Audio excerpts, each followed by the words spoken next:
Turning Point is brought to you by PC Wealth Management of Morgan Stanley Smith Barney and the law firm of Duffy & Duffy, protecting the victims of medical error.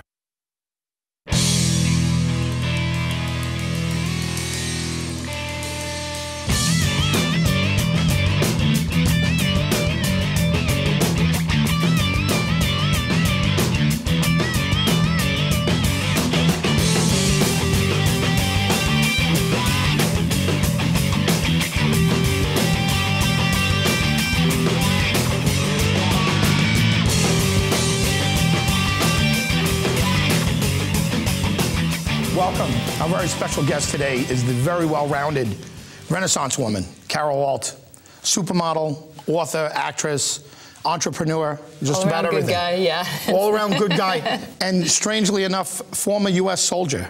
Well, Army ROTC, yes. Yes. How'd you know that? I picked up things along the way. Your Carol Alt trivia book. Yeah. So what was your military background? ROTC? Well, when I was in high school, my father realized I had a 97.5 average, so he wanted me to go into one of those beauty pageants where you had to take a test beforehand. I couldn't see myself as beautiful. So the one that I went for, I failed miserably because I wasn't, in my brain, beautiful. But when I went for Army ROTC, they turned me down because you know what they said? She wasn't well-rounded enough, which is what you started our conversation off saying. Well-rounded. I lost the scholarship, but I went into the Army, ROTC, at Hofstra University in order to then reapply for the scholarship, which I did get the following year. Why did you not feel beautiful? I mean, let's talk about that. I mean, think when you grow up, you know, show me a 15-year-old kid who feels beautiful, and I'll show you a weirdo. Okay, yeah. So I was also tall. I mean, I was 5'8" in 6th grade. I could look down the hallway of my school and see my sister Christine standing at the other end over everybody else's head. You were a tomboy. I was a tomboy. I played every sport there was. I played street football. I was the quarterback. Yes, I was a tomboy. Your parents sound like they were supportive. Were they supportive? My mother didn't really love the idea of me modeling because she had been a showroom model way back when, and she just thought it's the most horrendous job ever.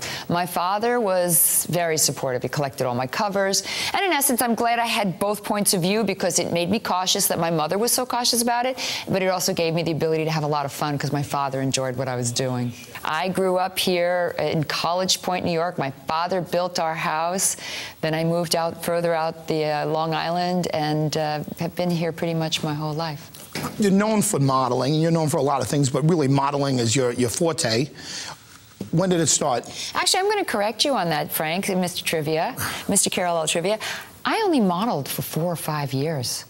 I've acted for 25 years, and I've been an author for the last 7 years. So you can imagine, you know, in my brain when people say, oh, I was a supermodel, for me that was something that was like, oh, I was a waitress in high school. It was the stepping stone to so many other things. I never even think about it as that I'm a supermodel. What I think about is, where am I going from here? And what's the next thing I can do? And everything I do, all the things that I'm focused on, is to help other people. When's the first time you felt like a celebrity? I never did. I still don't, because there are moments when people, what's your name again? And there are moments when people chase you down the street for an autograph. So it's a very dyslexic business. I mean, it's, you know, I always say there's the Carol Alt with the big C and the Carol Alt with the little c, because there are times I feel like the Carol Alt with the little c, that I get lost in the shuffle, that people, you know, don't want to pretend or pretend like they don't know you. And then there's the Carol Alt with the big C, who gave the Pratt Awards, or who is going to give the FIFA Awards, or who you know, comes on your show. You know, there's, so you know, life has a way of humbling people. We'll be back right after this with Carol Alt.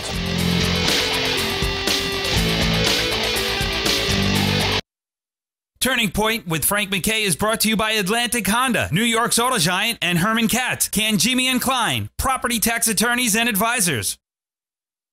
The Turning Point is brought to you by Smith DeGroat Real Estate, serving the tri-state area since 1955, and CAI, Insurance Solutions since 1961. On the web at www.conferenceny.com. We are back with Carol Alt. Carol, if you had to give someone credit for finding you, for finding Carol Alt, Who would it be? I think it's a group effort. I was out here working for the Scotto Brothers at their restaurant. Out here on Long Island? Out here on Long Island, working with the Scotto Brothers at their restaurant. And a photographer came in named Burt Rockfield, and he said, you should be a model. And I'd heard that so often, I just kind of sloughed it off. He gave me his number. 2 weeks later, my boyfriend broke up with me, and I was like, I don't want to be on Long Island. I'm getting out of here. So I made the phone call. I called several agencies, but it was elite that when I went in there, they said, do not move. Let us get rid of all these other girls. Don't move. John Casablancas? It was John Casablancas' agency, but the girl was Lisa Branigan. Her sister-in-law had that song, Gloria. Gloria, yeah, Gloria. Yeah, that was her sister-in-law. Laura Branigan. Laura Branigan. Her name was Lisa Branigan, and she was the scout, basically. So she found me, and then she brought me to Monique Pilar, who was the vice president. I didn't meet John Casablancas, who was the owner of Elite, for 2 or 3 weeks. But Monique tied me to a chair. Who was the first people or the first person that you remember in the press that really started following the supermodels as a celebrity? That would have to be Page Six. Page Six at the time was really... New York Post. Yeah, the New York Post. Because I was doing Sports Illustrated, and then I was dating a New York Ranger, and a couple of other high-profile people, and Rex Smith and Warren Beatty. So at that moment, they were following everything I did. So they were really the first people, the New York Post were really the first people who... And you gotta remember, this is before People magazine. This is before the 24-hour news cycle also. This is before everything. Yeah. I just dated myself. Well, let's talk about the boundaries, though, between professional and personal. You mentioned that Ron Greschner, that was your husband, right? Yes. You had gotten married, and both of you got a tremendous amount of attention off of that. But you also mentioned Rex Smith. Yes. Now, I mean, is there a situation where a manager or a publicist says to you, hey, this would be really good for your career if you dated Rex Smith? They had no clue about my personal life whatsoever. I met Rex Smith at Studio 54 one night. I allowed myself on Thursday nights to go out till 11 o'clock. Every other night I was working, and I went home early. So 11 o'clock, and so I met Rex at like 10 o'clock. I danced for 45 minutes and left. The next day it was in all the papers. They called me, oh, you're in the papers. It was fun and interesting and different, but nobody made the connection that you're on Page Six and that's going to raise how much work you get. Nobody made that connection because models were nameless people. They were just faces. In fact, at that moment, CoverGirl didn't even want me speaking. I begged CoverGirl for years, let me speak. Interesting place to stop. We'll be right back with Carol Alt.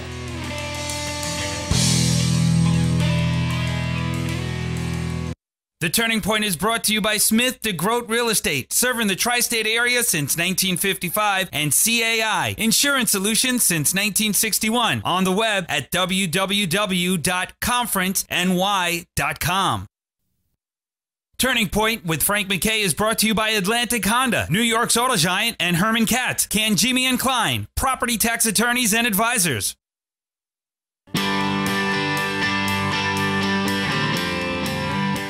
Welcome back. Our special guest today is the multifaceted, best way to put it, Carol Alt. Carol, we're doing a little bit of the history of modeling here, or supermodeling, and I know that you were the first model to have a web page back in 1990. Yeah, by default, really.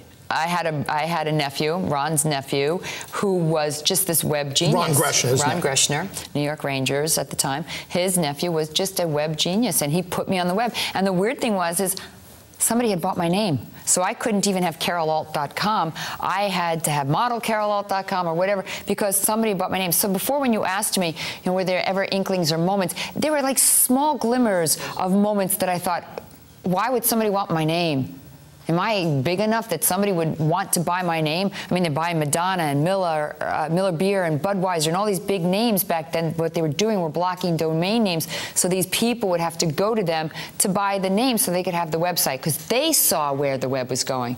But in 1990, who knew? It was just a novelty. It was just, okay, let's put some pictures on there.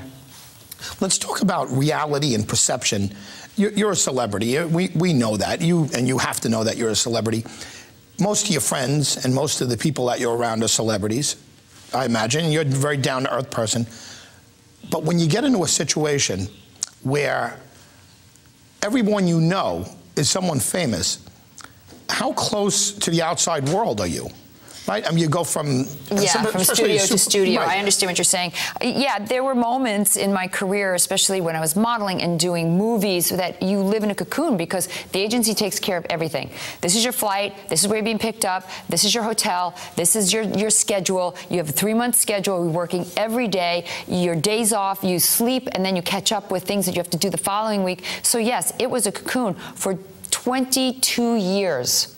I lived from set to set, having everything done for me by an agent. I think I more started getting in touch with the world and what was happening in the world after I started acting so much. Like it came to a point where I had no life.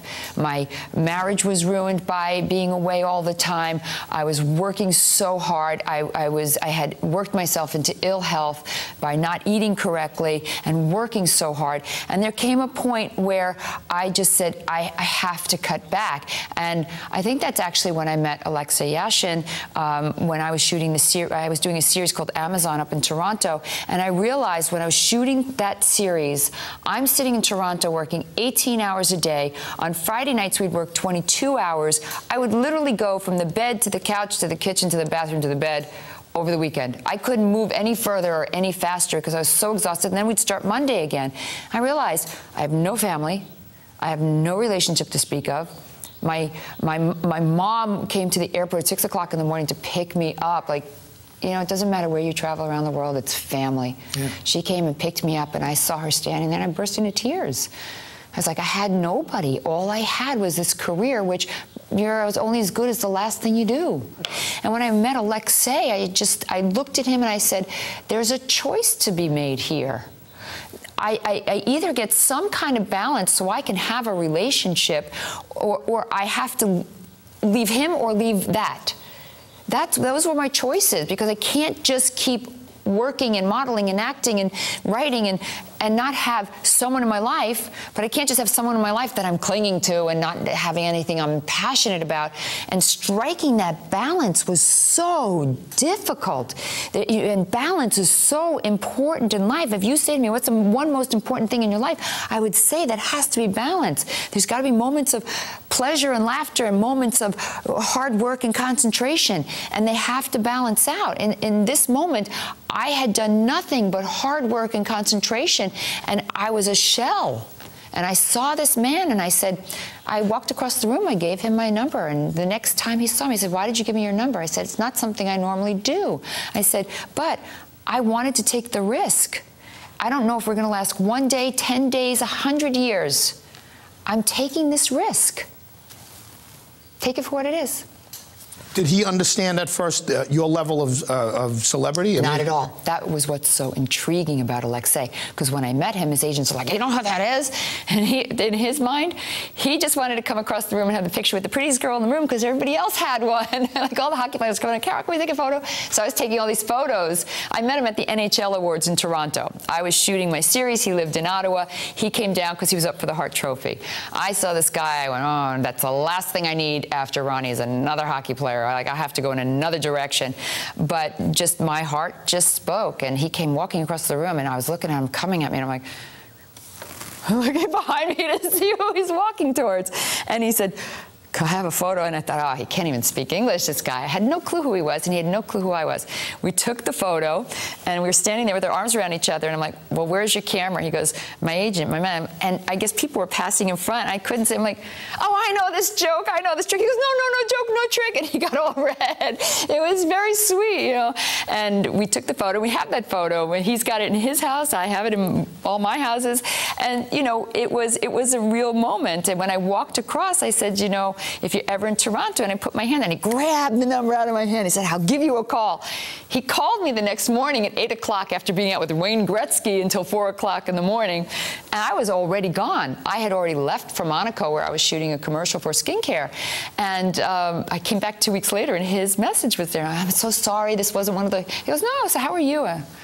Wow, somebody talking to me on the phone, like a person, not like a business, or this is what you have to do, and you click. He started talking to me, and I was so inept at talking on the phone like a person. I was like, well, yeah, I'm fine. You know, it was an oddity, because the phone for me was just business and bad news.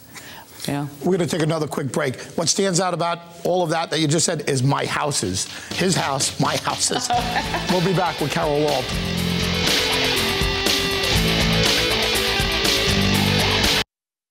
Turning Point is brought to you by PC Wealth Management of Morgan Stanley Smith Barney and the law firm of Duffy & Duffy, protecting the victims of medical error.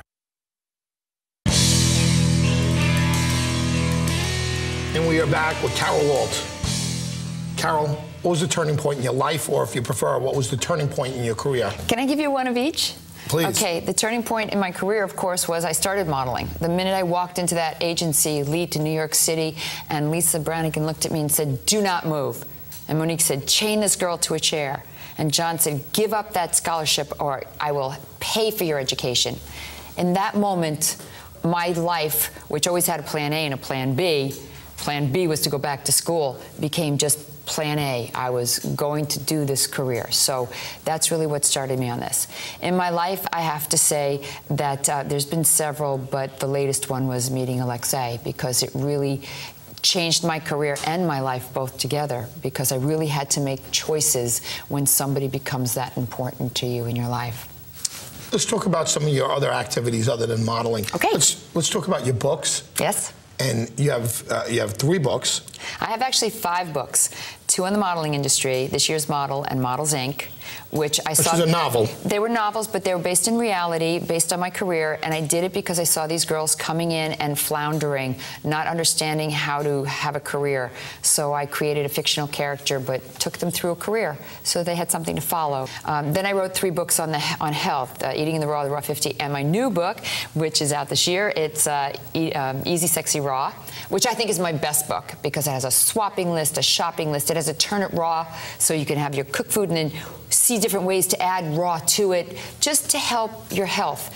Because I had damaged my health so much, I just knew that there were so many other people out there that were suffering the same thing.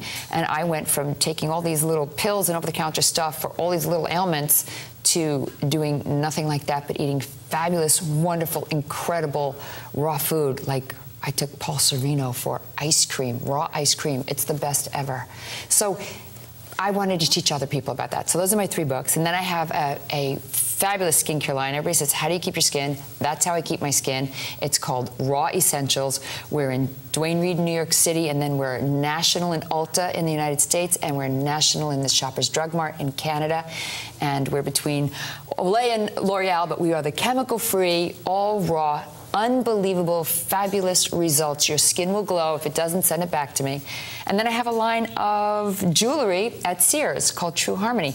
Again, based on health. They're butterflies. The butterfly is the symbol of transformation and metamorphosis. And on the back is a green stone, which brings in the healing energy. So everything I do is about health and education. All of these things, that's the most important thing to me, is educating other people to make them healthy and happy. Let me bring up one thing. Yes. That probably has nothing to do with health or education, but maybe health. Playboy. You posed for Playboy at 48 years old? Go ahead. I'm sorry, Frank, but you are wrong, Mr. Trivia and Carol Walt. No, I did Playboy, and Playboy came to me and they said, you know, they came to me in 1985. In 1985, I would have been the first supermodel, and that was interesting to me. But who ended up being the first supermodel? Paulina did it. Because CoverGirl said they didn't want me to do it. And then when they came back again, I said, like, why would I do this? So many other girls have it. And at 25, it's so easy to be sexy, you know. But now when they came back again, I thought, you know what? I'm 48 years old.